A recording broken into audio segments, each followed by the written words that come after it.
right, guys, we're going to start. Come on. How you guys doing? How was your Saturday?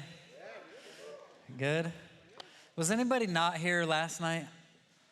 A few of you, not too many. All right. Well, you missed some good stuff.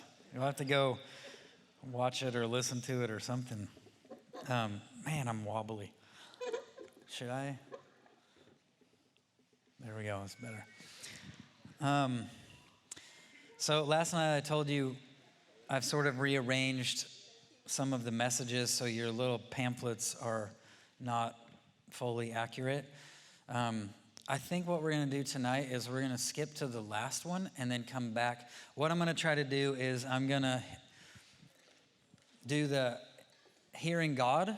The last one on there is the hearing God one.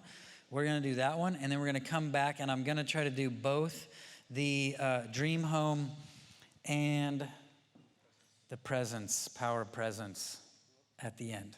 Hope you're okay with that, mixing stuff up. Let me show you this real fast, couple things. So Bill Johnson wrote a book called God is Good, and the publisher came to me a few years ago and said, can you take Bill's book and turn it into a 36-page kid's book? I don't know if you've ever read Bill Johnson, but when they said that, I thought, I could take one of Bill's sentences and turn it into a 36-page kid's book. I don't know if I could take the book. But then I heard the Lord say, sign the contract, I'll give you the story. So a couple days after I signed it, I had a dream about the verse, consider the lilies, how they grow, and the birds of the air, how they neither sow nor reap, toil nor spin, yet the Lord takes care of them. And so the book is about Lily and Sparrow.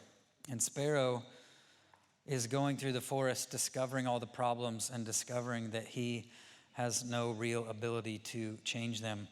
And he's, little by little, he's discovering the forest is really bad, so maybe God's not really good. And then he lands on the fence. It's all like symbolic. He lands on the fence next to Lily where she's growing in the garden, and it's a picture that he's on the fence about whether or not God is good because he keeps finding all the bad things in the forest, and he's on the fence, and Lily talks to him and gets him off the fence too. Even when bad things are happening in the forest, God is still good. So, come on. I've had a lot of parents write to me and say, I was reading that to my kid and I needed it for me. Like, I know, me too. That's good. So that's over there. God is really good. Somebody, who has like who's got a little tiny baby? Like a little kid. Yeah, here. Zoe. Here, you need this. You need to come get this. Don't run too fast, pregnant mama. Just joking. I do that to my kids all the time. They're always like, Dad. Then I want to show you these. I don't think I showed you these last night. Maybe I did, maybe not. So we have these prayer cards. I like prayer, and I like to pray the Bible, and I like to teach kids to pray the Bible and make declarations. So we have kids' prayer cards that are pretty much all based on Scripture, but some of them are reminders from God. Some of them are declarations to pray, and some of them are requests to pray. So like this one's a declaration, I'm strong today because I have the joy of the Lord. Nehemiah 8:10. My family loves each other with God's love. John 15:12. So just making declarations over the family. So we have these, we have two different ones for kids. There's 30 of them in there. They come in a little wooden stand. So you pray a prayer and then you flip it over. And then we have them for parents and grandparents as well. So like grandparents can pray scripture over their grandkids and things like that. So those are really fun. And they come in a poplar, this is poplar wood. You remember when, was it Jacob? I think it was Jacob. Let me check my note. In Genesis chapter 30, Jacob was separating Laban's flock. You remember that when he had all the sheep and he said, hey, if they come out spotted and speckled, I'll keep them. And he had all these sheep that were solid colors.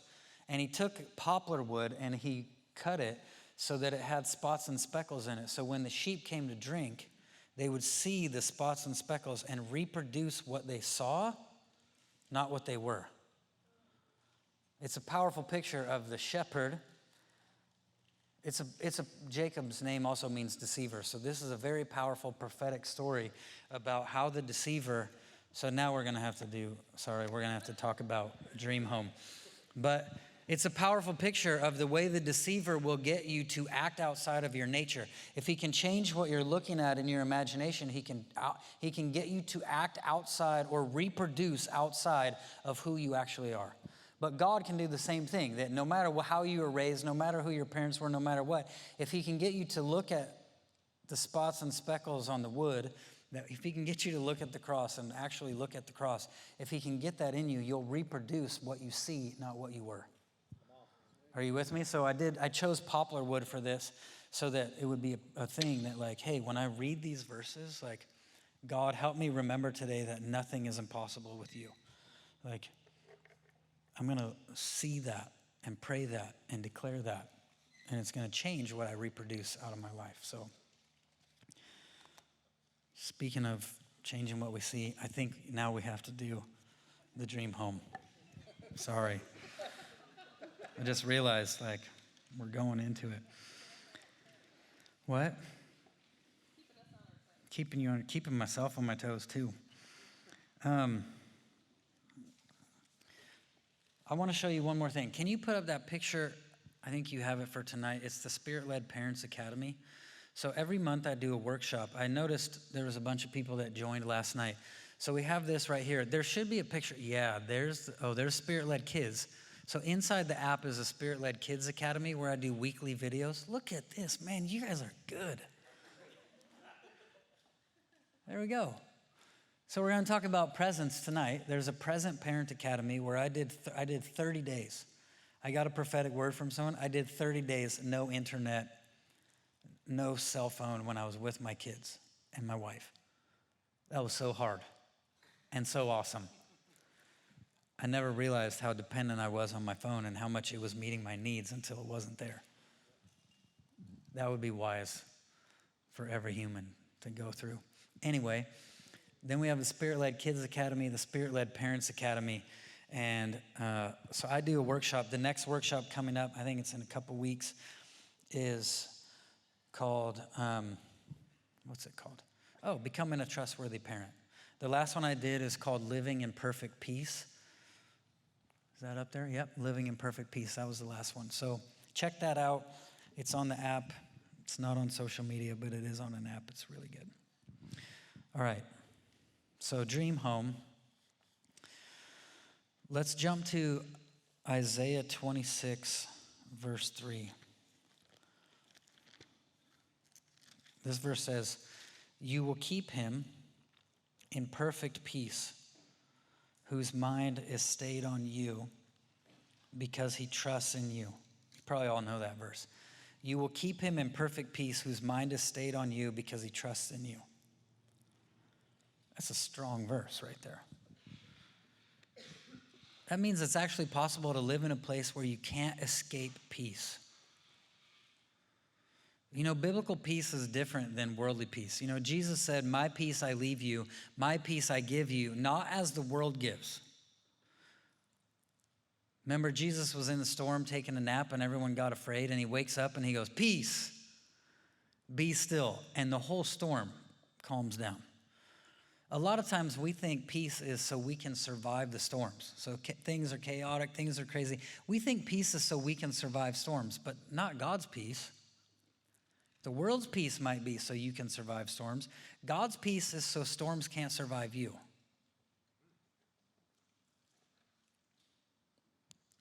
That's why the storm couldn't survive Jesus when he released peace.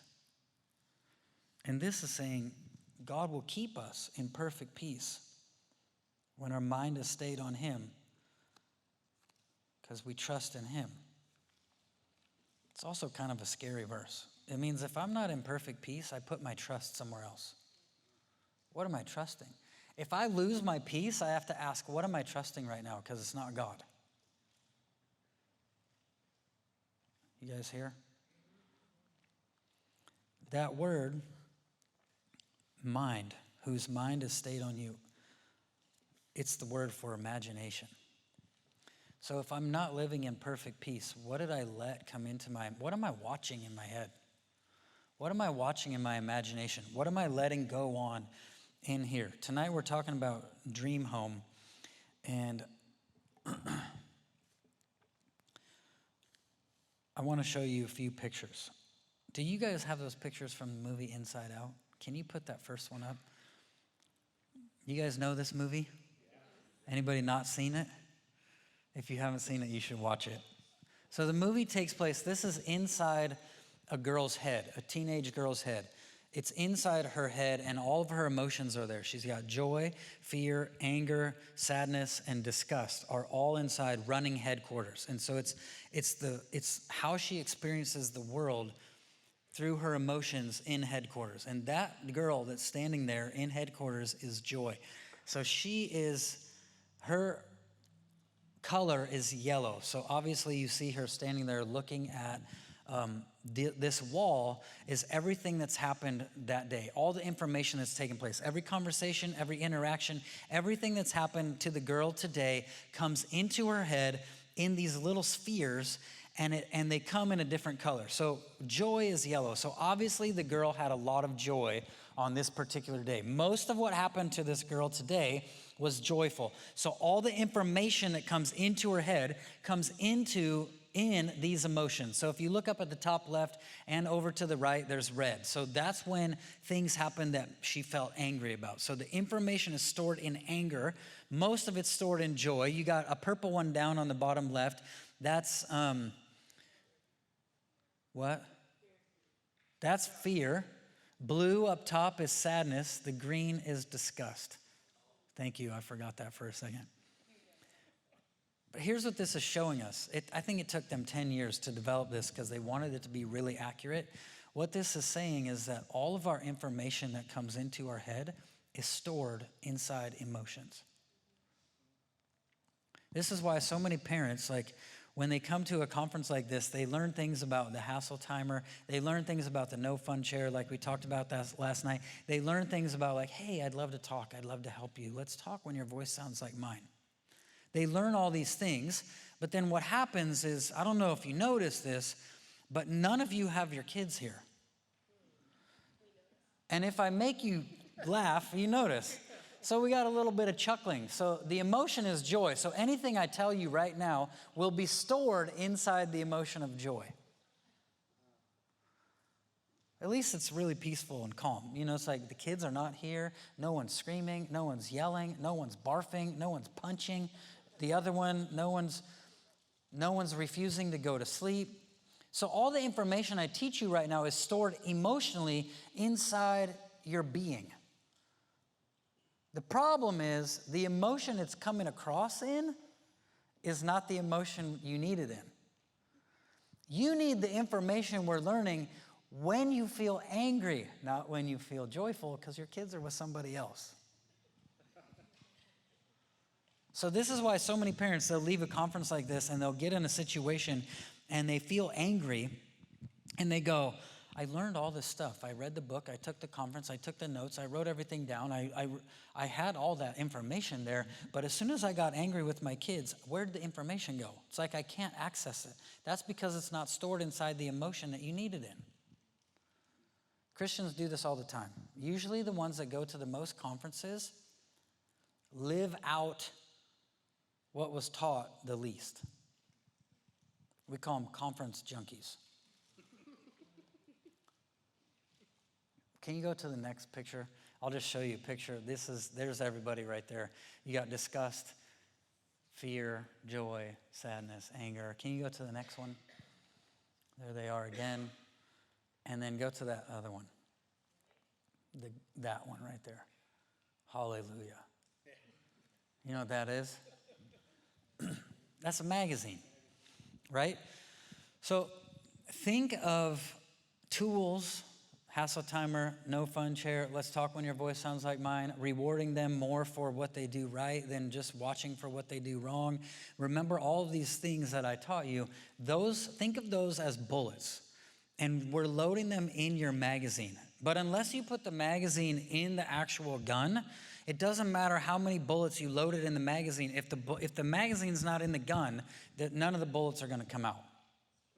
Does that make sense? So like what happens to people in the Christian circle is they go to conferences and they get all these bullets. They fill up their notebooks with bullets, but then they never actually put that magazine in their heart. They have it in their head, they have it in their mind, but it's not stored in the right place. I don't care if your magazine is fully loaded and you have 100 magazines fully loaded in your safe at home. If they're not in your gun, they're not going to help you. I know we're in Oregon. I don't know if we're allowed to talk like this. I'm from Texas, so we get to talk like this. In Texas, we can talk like this, but every person has triggers. Every parent has triggers. Your kid will do something to you and it will trigger you. And when they pull your trigger, something will fire out of you at your child. Right? Sometimes they refuse to go to sleep and they pull our trigger and out comes screaming. Oh, they pulled your trigger and you fired whatever bullet was loaded into you when you were in that emotion that you're feeling right now. So I load you up with I load your magazine, but it's all stored I load up all these bullets in your magazine, but the magazine is the emotion you learn it in. I hope this makes sense. The bullets are the information. The magazine is the emotion it's in. So if I load your magazine with all these tools, but you're in joy, you don't need those tools when you feel joyful. You need the tools when you feel angry. So we've got to get those bullets loaded into anger.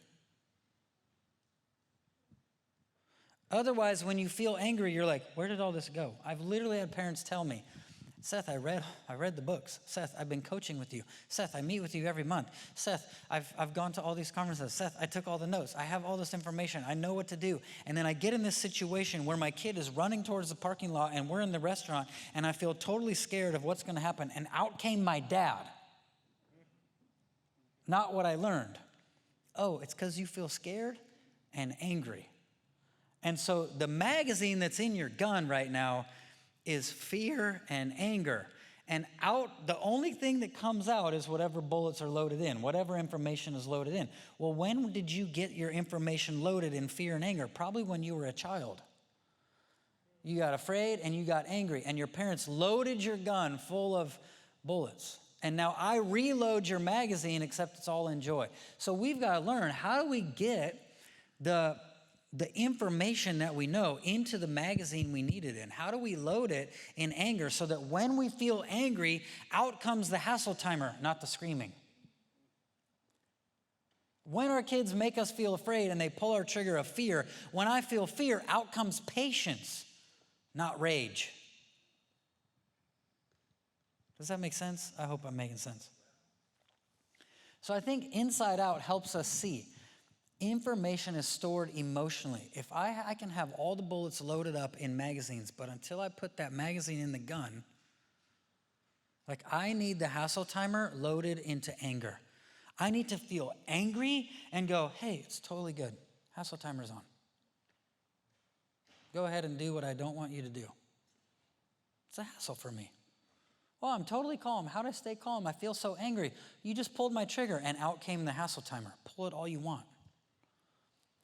Most parents just try to protect their triggers, and they try to control everything so their kid never pulls their trigger. We want to actually get to the place where your kid can pull your trigger and out comes patience, out comes joy, out comes love. And you're just like, take that. You don't want to go to bed? Patience. Are you with me? So we've got to get the information loaded in the right emotions so we have access to it when we need it. So when they pull the trigger, it's what fires out, not what our parents loaded the last time when we spent our whole childhood feeling angry and afraid. Now out comes something else. I emptied those bullets out and I reloaded them. I reloaded everything in here. Well, here's how do you do this? Imagination. The problem with most Christians is we take notes and we write down words on paper and we don't write them in our hearts. Pharisees do that. Pharisees could quote the entire Bible to you. They could quote the entire Word of God, word for word, verse for verse, line upon line, precept upon precept. They could quote the entire Word of God for you. And then the Word of God came and stood in front of them, and they could not see who he was. But the guy with 2,000 demons, legion, called him Son of the Most High God. The guy with 2,000 demons can see clearer than the people possessing thousands of scriptures. A man possessed by thousands of demons recognizes Jesus, but the men possessing thousands of Bible verses have no idea who he is. And they're trying to kill him. The dude with the demons is worshiping him. I don't care how much information you know. It's how much information becomes who you are.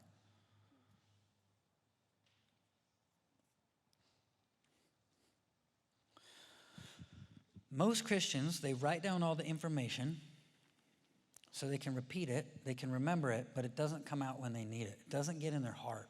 It gets in their notebook, not their heart. You know, the Bible says, your word have I hidden in my heart that I might not sin against you. It doesn't say your word have I memorized in my mind. I mean, the Pharisees really sinned against God. Really bad. Really horribly. The Pharisees sinned against God, but they knew the whole Bible in their head. It just wasn't in their heart.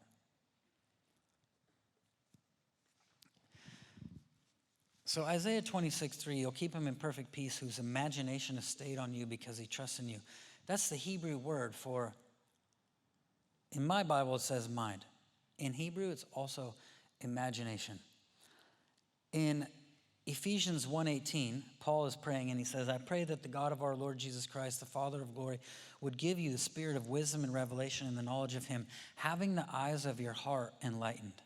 That word heart is also translated imagination. Having the eyes of your imagination enlightened. Having the eyes of your heart enlightened. In other words, the imagination is how we access the heart. The imagination is how you can take the information that you have and load it into the places where you need it. So when I say dream home, I'm actually talking about using our imagination, using our dreamer. I had a conversation last night and I said, look, your imagination is so powerful. Actually, in Hebrew, the word imagination is also the word for conception. It's where you take a seed that was planted and you receive it, and it turns into something that's growing inside of you. All the moms know this. And then eventually it comes out of you. And it's a brand new life. The seed has to get planted. Our imagination is where we conceive the things that God says to us. So I can tell you all day about this stuff, but it doesn't need to go in your notebook. It needs to go into your heart, into your spiritual womb, so you develop this thing, and then out of it, and then you give birth to this in your everyday life. I hope I'm making sense. Yeah, you guys know how this works. Your parents. But practically, you need to ask someone else that question. If you need help with that, you should ask someone else.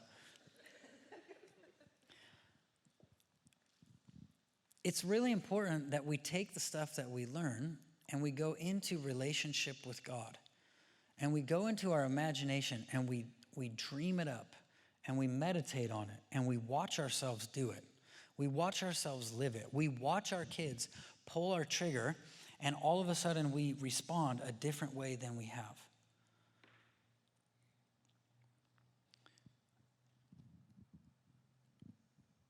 When we do this, like practically, what we do is, this is why I want to do this last, because I wanted to actually do this, but you'll just have to do this on your own. No one can do it for you. You can do this on your own. Like, whenever I'm noticing in my family that something is not going well, like, dude, my trigger is getting pulled and I'm not being very successful here. This is not going well. This is not going good. I go into prayer and I use my imagination and I go into the situation that I need. I imagine myself at bedtime when my kids won't go to bed, and I will watch the thing happen.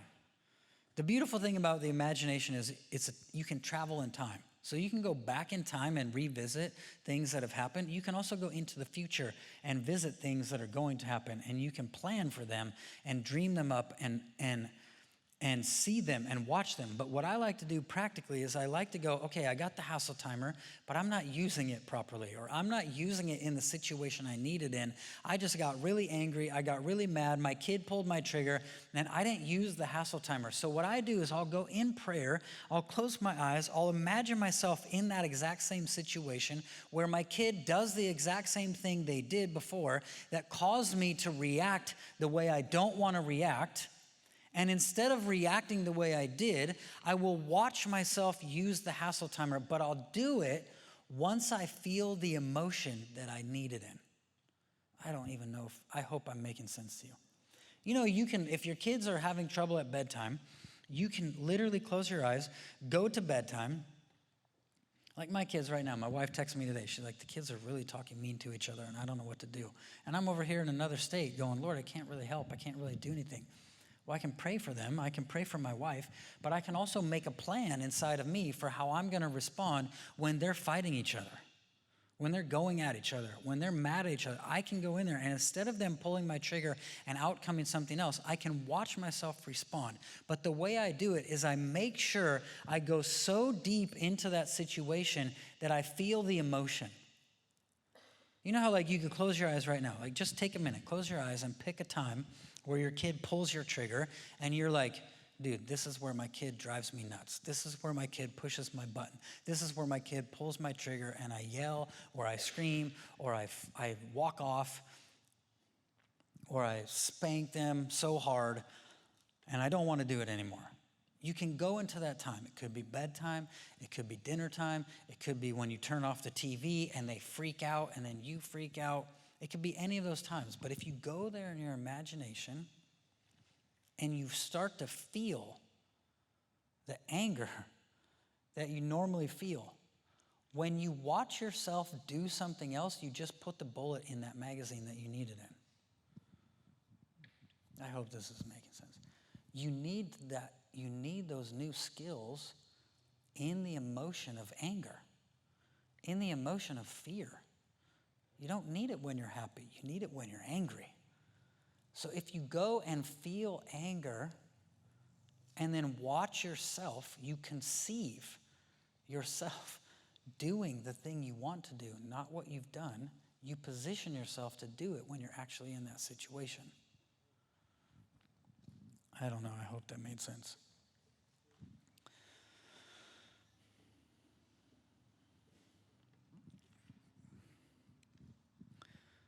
This is how we stay in perfect peace.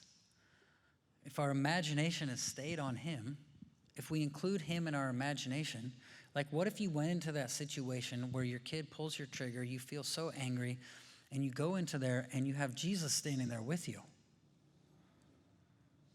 Maybe you watch what He does with your kid.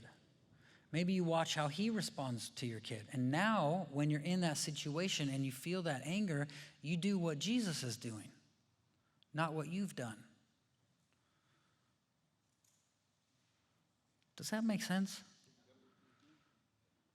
This is how we take the words out of our notebook and put them in here. When we use our imagination, we actually go into our heart. Because the word heart and imagination, one of the words for heart and imagination is the same word. Okay. I don't know if that's landing. I don't know if that makes sense to you. I do this all the time. I literally go into places where I need it, and I make a plan in my imagination when I feel the emotion to then position myself to act the way I want to act. Like one time we learned that, when parents say, why are you doing that? Why do you keep talking to him like that? Why in the world would you do that? Every time we say why to our children, this is what we learn. When you say why, the question comes out as an indictment, as an attack. So it feels to your kids like you're attacking them. And if you say, why are you doing that? They go on defense. Like, why is my kid so distant? Why is my kid on defense against me? Why is my kid protecting himself against me? Because I said why. Why did you do that again? Why do you keep doing this? Why don't you stop? And we're like, why? Attack, attack, attack. And the kid's like, defense, defense, defense. You're not safe. I'm going to protect myself against you. And I have no idea why I did that. I just did it. So we learned, like, when you say why, it feels like an attack. Instead of saying why, say, hey, what happened? Hey, what's happening? Hey, what's going on inside you? You feel the difference? Like, why did you do that? Even if I say it nice, why'd you do that? Hey, what's happening? Can you feel the, right? So I learned this, and my wife thought it was so funny. I'm laying in bed, and I'm going, what happened? What's happening? Hey, guys, what's happening? And my wife was like, what are you doing? I'm like, I'm imagining myself in all the situations where I would go, guys, why don't you come in? Guys, why are you yelling at each other again? I was in bed, laying there, but in my mind, I'm in all these different situations where I would say why. And instead of saying why, I was watching myself go, hey, what happened? Guys, what's happening right now? Hey, what's going on with you? And I'm watching, and my wife's like making fun of me, and I'm like, watch. And then she was so surprised when all of a sudden, when all this stuff is happening, I'm like, guys, hey, what's happening with you two? What is going on? She's like, wow, you have not said why to the children ever since you learned that. Like, that's because I went there in my imagination and I loaded my gun.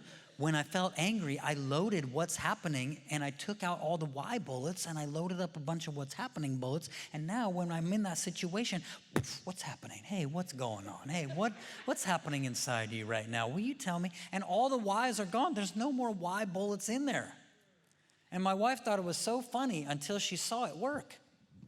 Like, oh, that's because I took the information and I loaded it in my heart through my imagination in the places where I needed it. So when my kids pull my trigger, out comes something else. I hope that registers to you. But as Christians, we would be wise. You can take this in way more than parenting. You can take this in any sermon you hear. Information is coming across. You are not supposed to just remember and repeat information. It's supposed to become you. The word is supposed to become flesh, not just become something we repeat. So you can take any sermon from Pastor Mike, you can take any sermon Mike preaches, and you can imagine yourself living it out. And you're putting it in your heart. Okay, hope that makes sense. I got 13 minutes to go to the next one. Actually, that's what meditation is. That's a huge part of what meditation is. You know, when Moses died and God was going, hey, Joshua, now you're going to lead Israel into the promised land. You remember that? He said, here's what he said. I'll just read it to you. So it's,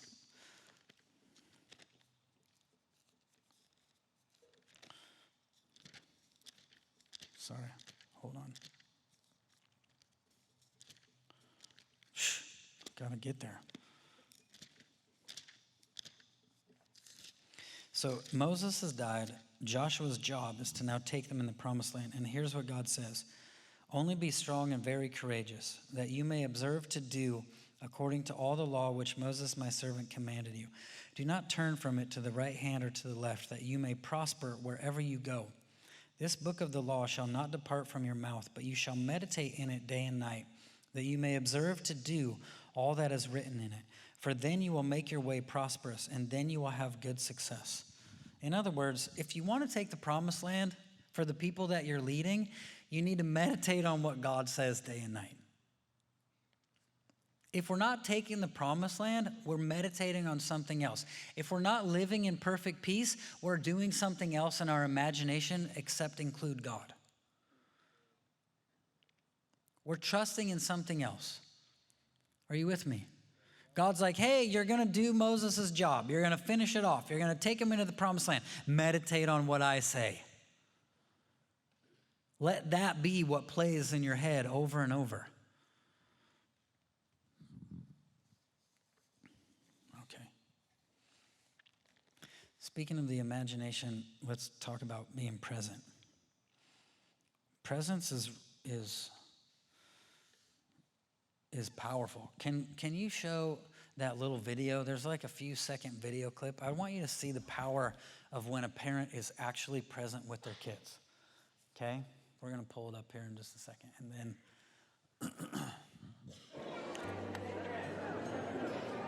Lincoln.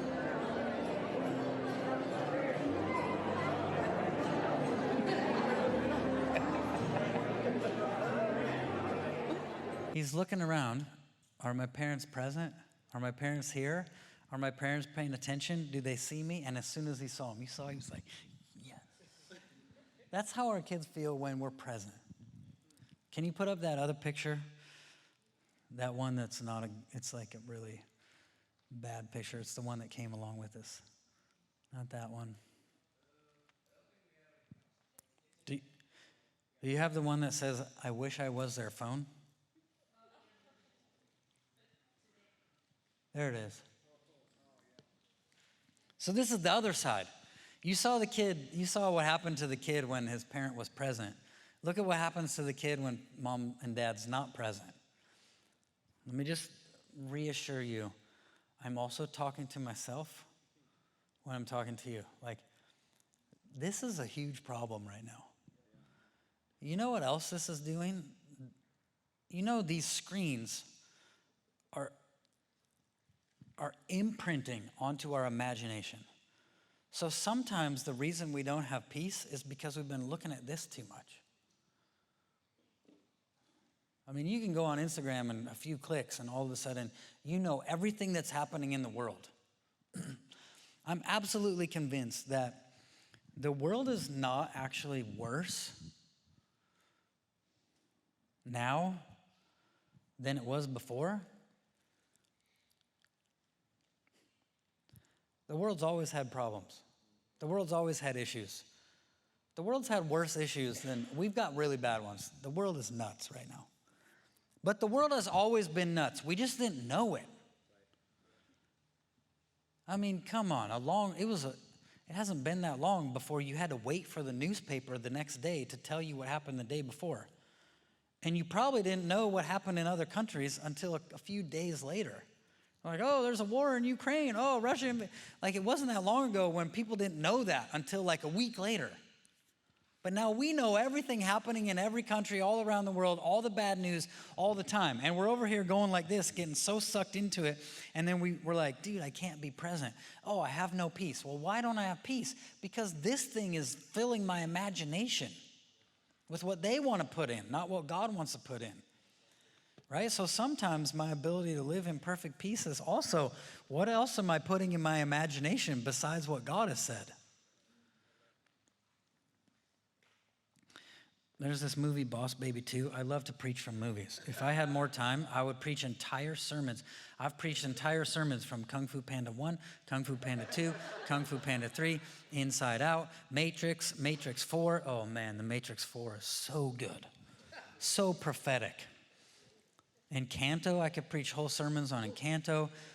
I have sermon after sermon after sermon from movies. Obviously, Chronicles of Narnia, you could preach from all day. But Boss Baby 2 came out not that long ago. Oh, The Incredibles. When Incredibles 2 came out 14 years after Incredibles 1, Incredibles 1 came out, and I was like, man, God is talking. He's saying that the supernatural family is the only one that can help, but everyone is not allowed to live in their true identity. They all have to live in their false identity. And everything is telling the family, don't be who you actually are. Be who we want you to be. Live in your secret identity. Let that be your only identity. Don't use your power. Don't use your ability. Don't help people. Just do your insurance job and keep quiet.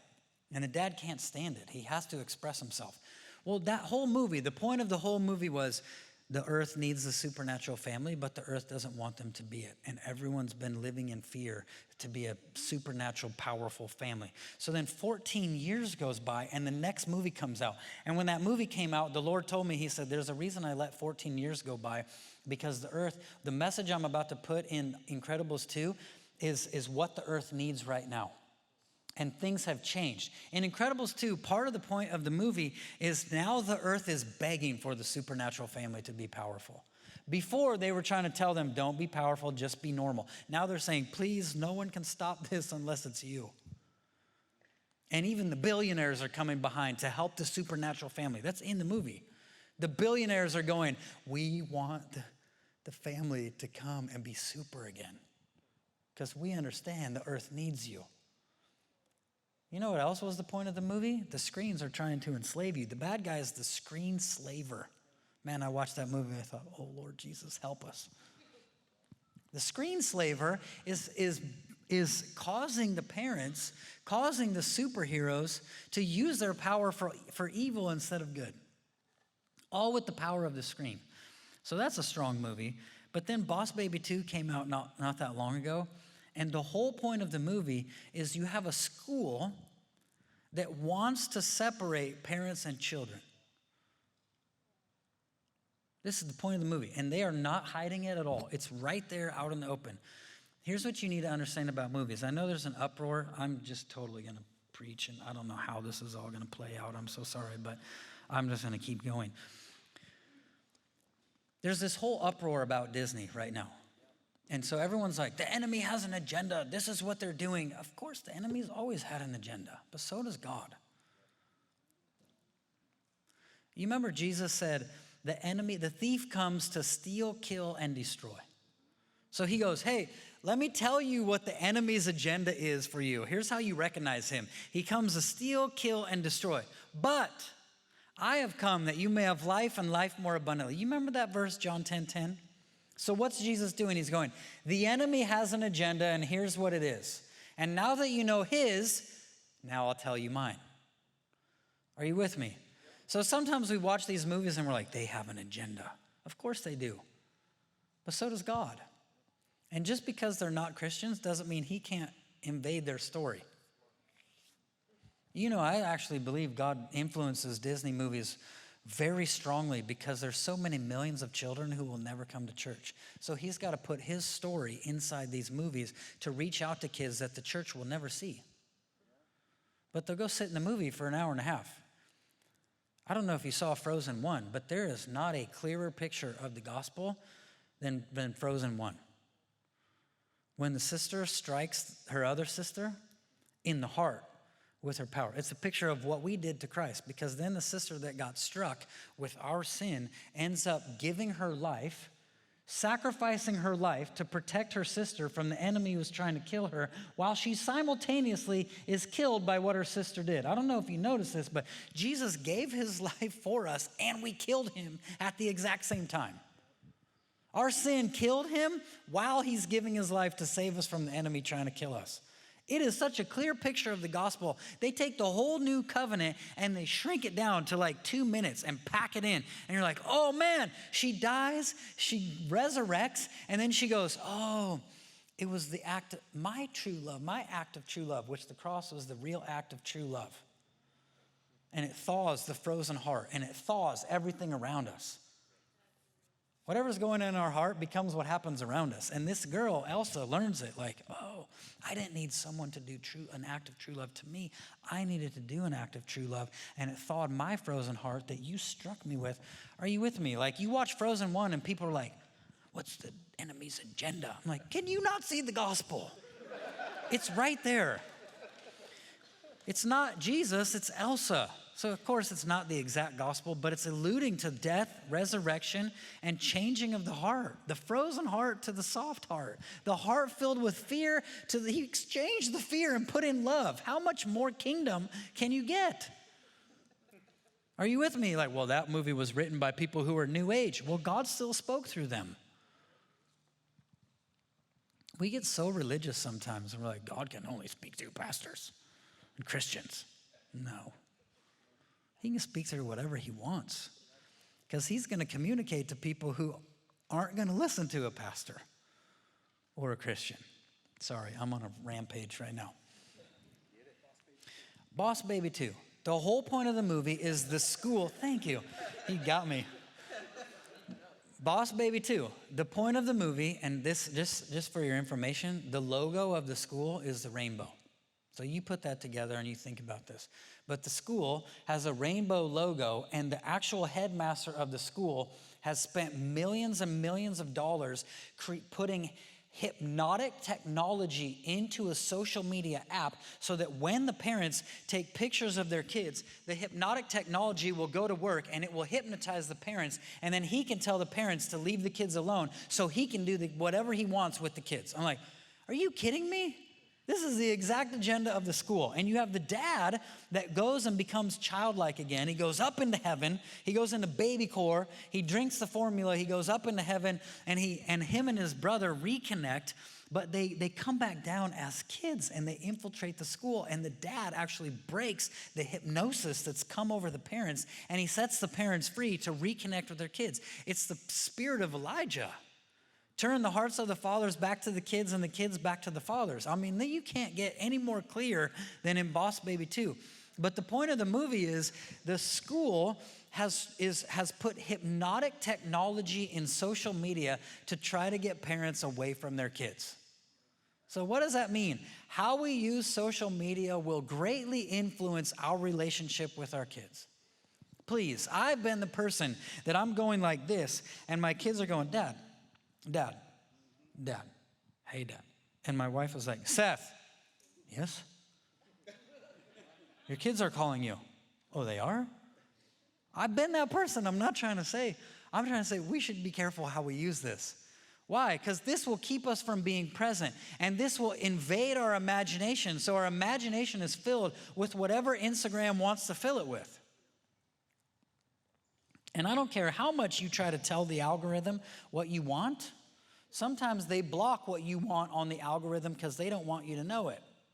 They don't want your imagination to have that information, and so they'll put all this other stuff. You know, Instagram just said, hey, we're actually becoming more of an entertainment platform, and so we want you, and so everyone's now doing the silly dances like on TikTok, and everyone's being silly, and everyone's having to evolve how they use social media, how they use Instagram, so that Instagram won't censor them, won't shadow ban them, won't keep them from getting out there. And it's like, wait a second, man, I don't care what you're trying to do on Instagram. They're also going to feed you what you want. And so we would be wise to pay attention to how we use it, because we don't want our kids to go, I wish I was their phone so they would look at me and hold me all day. Are you with me? Here's what else social media does. So I learned this because I did 30 days, no internet when I was with my family. So when we went out, I had my phone on airplane mode all the time. So I could take pictures, but I couldn't post. I couldn't do anything. It was the most incredible month of my life. I just went for it. I would get in uncomfortable situations, and I would watch my hand go, reach for my phone. I'm like, what are you doing, hand? Oh, I feel uncomfortable, so I'm going to comfort. Oh, no, my phone just became my comforter. That's not good. Oh, when I feel uncomfortable, I don't engage. I disengage, and I try to check out. Please, we all do this. Hello, Seth. Okay, one more thing. In the Lord's Prayer, Jesus said, lead us not into temptation, but deliver us from the evil one. You remember that? It's Matthew chapter 6. Some translations say, lead us not into temptation, but deliver us from evil. Mine says, deliver us from the evil one. So automatically we think, lead us not into temptation, but deliver us from the devil. That's what we think it means. It doesn't mean that. It doesn't say deliver us from Satan. It doesn't say deliver us from the devil. It says, do not lead us into temptation, but deliver us from the evil one. You know what the word evil one actually means? It means to be pressed and harassed by labors. In other words, to be really busy. In other words, to be pressured by all the things we have to do, so we're rushed, so we're pressed, so we're forced to do all these things. And this is saying, hey, lead us not into the temptation to get too busy and to get too overwhelmed and to get too many things. Let us not be pressured and harassed by labors, so we don't get in this spot where we're pressing and harassing our kids. Now, here's what's crazy to me. I've noticed a lot of parents, I've done this too. A lot of times at nighttime, we get in a hurry, or we trying to get in the car to go to church. We get in a hurry, we get in a rush, and we start pressing and harassing our kids by what we need to do. Hey, I need you to get in bed. You need to stay in bed so I can go look at Instagram. Hey, you need to go in bed because I got to go do my emails. Hey, you need to get in bed. And we press and harass them by the things that we need to do. And what we don't realize is that when we press and harass our kids by the things that we're feeling pressed and harassed by, we actually introduce evil into their lives. If I rush my kids to bed, what am I communicating to them? If I hurry up and get them in bed and leave so I can go do something else, am I communicating to them that, hey, I have more important things to do than to tuck you in? I have more important things than to get you in bed. I have more important things than to set you up for a good night's sleep. I know I have to be careful with the bedtime because I can get in a hurry. I can get in a rush. I can get pressed and harassed by the other things I need to do. And then sometimes we wonder why our kids can't sleep. Oh, why can't my kids sleep? Why do they have all these nightmares? Or why is this going on? Sometimes it's going on because we're so pressed and harassed by this thing, by what it's telling us we have to do, by how much it pulls on us, by how much it calls to us, that we can't be present with our kids because we're trying to leave and go be present with something else. We're trying to leave and get away from them, not realizing we're introducing evil into their lives. Why can't my kids sleep? Well, I've totally brought in evil. I ushered evil in by getting in a hurry, by getting in a rush, by letting this thing press and harass me and tell me what I have to do.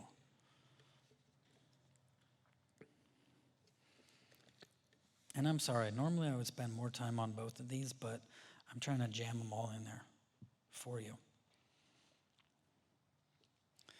All of this to say, our imagination is super important. Our presence is super important. And we would be wise to look at some of these things.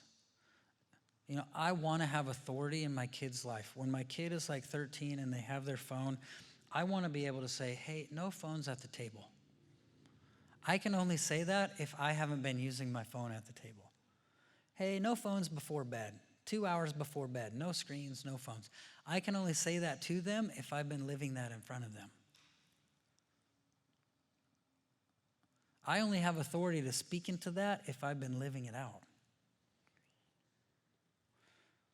You know, the worst parenting philosophy in the world is do what I say, not what I do. Because kids are horrible at doing what we say, and they're amazing at doing what we do. And if I want to have authority in my home, I need to make sure that if I'm not present because of this, that I get more present. That I reevaluate how I'm using it. That I'm making sure it's not hypnotizing me in my imagination and pulling me away from being present and actually separating and taking apart our relationship. I need to make sure this thing is not pulling me away from my being present with my kids. I need to make sure this thing isn't causing me to be pressed and harassed by labors. You know, one thing that social media does, I noticed this, is it gives you instant gratification all the time. All the time. It's instant gratification. I mean, you can think a thought about something and the next ad is that. You're like, you read my mind. How did you do that? It's instant gratification. And if we're used to instant gratification, it makes us very impatient with our kids. And now we're pressing and harassing them because this thing trained us to have instant gratification. And when our kids don't respond right away, we're in trouble. I don't know. I hope this is making sense to you. What am I trying to say? I'm trying to say your imagination is important, and this is trying to invade your imagination. So be wise how you use it. Be careful how you use it. Understand that you being really present is so powerful for your kids.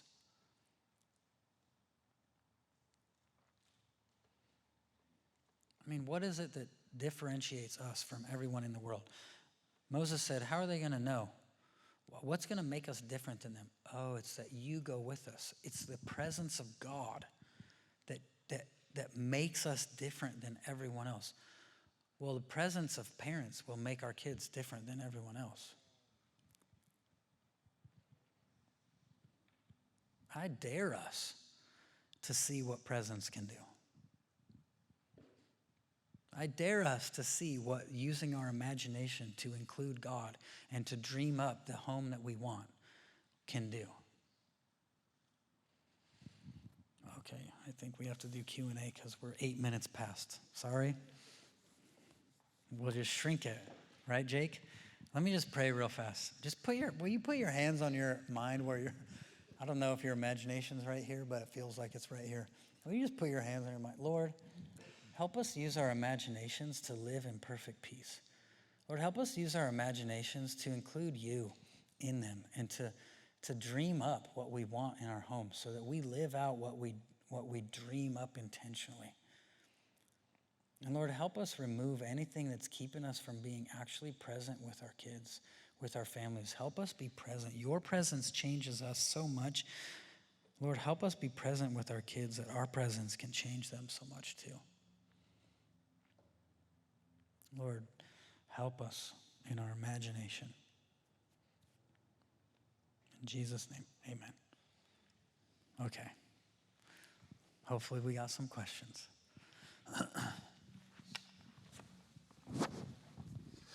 Well, I know for me, my snap just snapped. Yours shirt was doing that last night, I noticed. My bottom snap doesn't like to stay look at snapped. that, just snapped. I know. Uh-oh. One of the questions I was thinking through, this is so good. Can you give us like three real examples of what does it look like to help your family and not let screens, like, is it like maybe three real applicable, simple things, like, hey, do a dinner where everybody puts their phone away, there's a basket, or, whatever, what are three things that just come to mind real quick that helps families, not just parents, but also kids? Yeah. If you have kids that have phones, then it's also taking their, Okay, one thing is there's a phone called the Wise phone that we're connected to them. They're an Austin company. They actually make phones. I have one. I didn't bring it, but I have one. My wife has one. My older kids have one. It's a phone that only does phone calls, texts, maps, and clock. It does nothing else. It has a camera, it has pictures.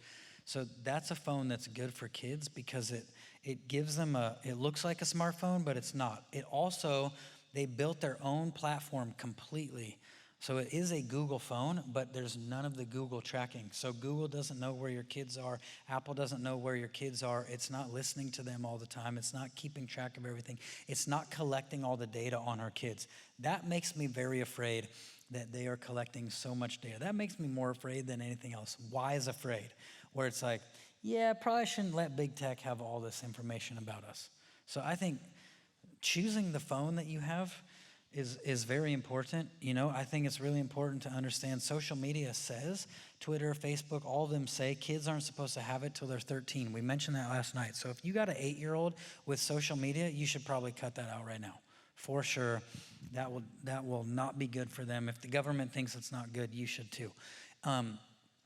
But another thing is we like to use technology. What technology and phones try to do is get us to separate from each other. So a kid will go into their room and text all their friends all on their own, all by themselves. So what we've done is our kids have their phones. They have Wise phones, so they can go do that, but all they can do is text. And the Wise phone makes it, they have a family portal, so you can actually everyone can see everything. So there's no secrets, there's no hiding. You just can't do it. It's a Christian company designed to protect families. But what we do is we want to use phones to create community and technology to create community, not destroy it. So what typically happens is one kid grabs the iPad or the tablet, the other kid grabs theirs, they go in their room, they watch their stuff, and everyone's doing stuff all on their own in isolation. And who knows where they're going and what they're doing, and you can set up all the stuff, but they're going wherever they want, but they're all in isolation. So what we do is we try to use them, whether it's a movie or a show, where it brings us all together and we're using it together. So speaking of phones and social media, how can I set boundaries with phones and social media for my teen when they feel like that's a big part of their social life? I think you need to have trust with teenagers. They need to have trust in order to have freedom. So the more I can trust you, the more freedom you can have. So I think there's ways to go, hey, cool, you can have Instagram, you can have TikTok, but I need access to your account. I need to be able to go on your account at any time. I need your account. If I can't have your account and be on here and see what you're doing, I don't feel safe. And if I don't feel safe, I can't let you have it. Now, I think it depends. Like if they've broken stuff, if bad stuff is happening, then potentially you need to actually say, hey, no, we're actually going to delete your account for a while till you're ready. My good friend, her 16-year-old just now got a phone again because she had one, and she had to come to her parents and say, I'm not handling this well. Kids are messing with me online. They're saying things. I can't handle it. I've been going places I shouldn't be going, and I feel so guilty and I feel so ashamed.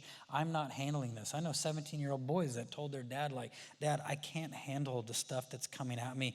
I don't even want my phone anymore. And so if bad stuff is happening, it's totally good to go, hey, I think we need to take a break until you can get back into a healthy place.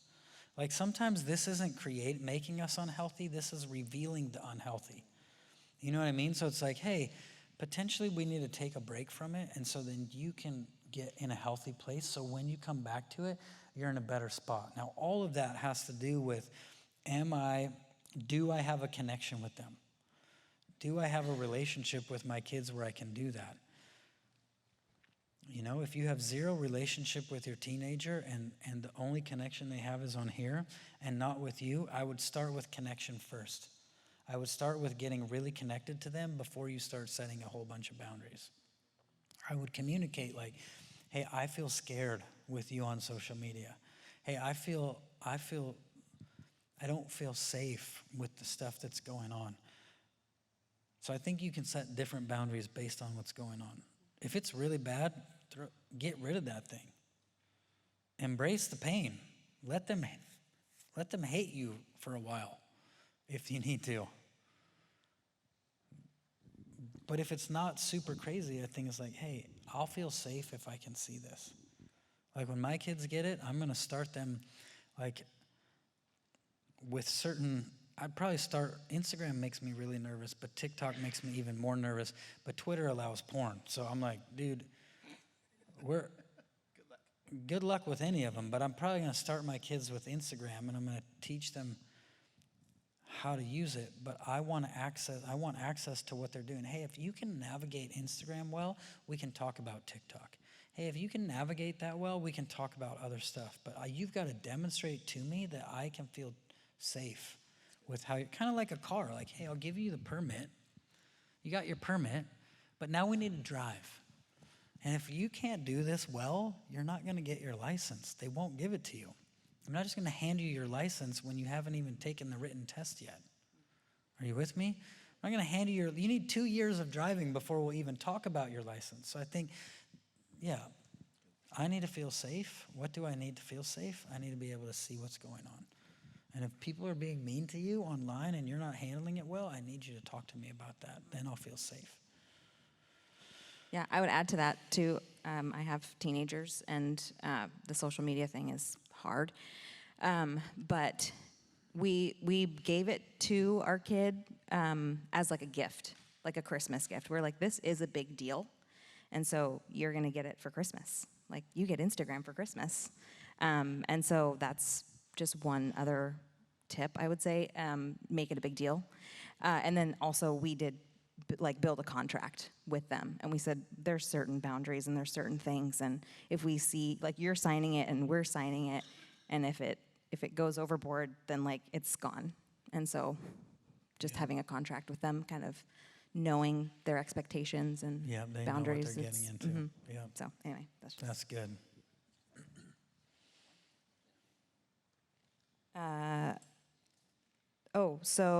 Talking about presents. Oh, I'm getting a call. We have a wide spread of kids, 1, 5, and 16. Are there good ways to be present with them all? One size fits all. I feel like the littles get all the presents. Usually that happens. The little ones take it because they need more. So I would just make sure you're being intentional. Like kids don't, I think, so quality time isn't the same as quantity time. So there's some parents that are like, I need to spend so much time with each kid. Well, the more present you are, oftentimes the less time you actually need. Because if you know how to actually be present and fill up their tank, their need to be with you, 10 minutes can go a long way. My one friend, he's like a life coach. This dude is so smart. He's coached people that you would be really impressed if they got coached by this guy. He told me, he said, Seth, kids need about 10 minutes a day of undivided attention. And when they have that, it's almost miraculous what happens. I've literally told that to dads who have 4 kids, and they're like, I gave each kid 10 minutes, and we had our whole lives were completely different that entire day. So sometimes it's not how much time we have, it's what we do with the time we have. And so if the little kids require more time, but you can spend 6 hours with the little kids and never be present with them. But you can spend 10 minutes with another kid and be fully present, and you accomplished more in 10 minutes than you did in 6 hours. So it's about whether or not we're actually present when we're with them, not the time. But if you have kids that are like, they're older and they're not getting as much time, I'd make sure I schedule that out and plan that out and go, hey, we're going out, me and you. Hey, you and mom, you're going out. Go have some time. Here's some money. Go have some fun. That's great. There's a lot of questions that came in where we can't answer them all, and we want to actually keep moving, take a break, and so we can have a ministry time at the end. We don't want to cut short the next session or the time afterwards. Really feel like God wants to do some things in people's hearts in the room, and so we don't want to cut that short. So I know there's lots of questions and that we didn't get to all of them, which is kind of hard, but we're going to just take a 5-minute break. If you need to use the restroom, grab some coffee, some whatever, come back to your tables. Seth's going to get going, and then he's going to move from that into a ministry time just to really allow our hearts to be softened, whatever maybe God wants to do in your heart, your mind, in this room tonight. It's an opportunity that we have together to say, Jesus, we want all of you. We want to make sure that we're present for our kids. So 5 minutes, we'll be right back together.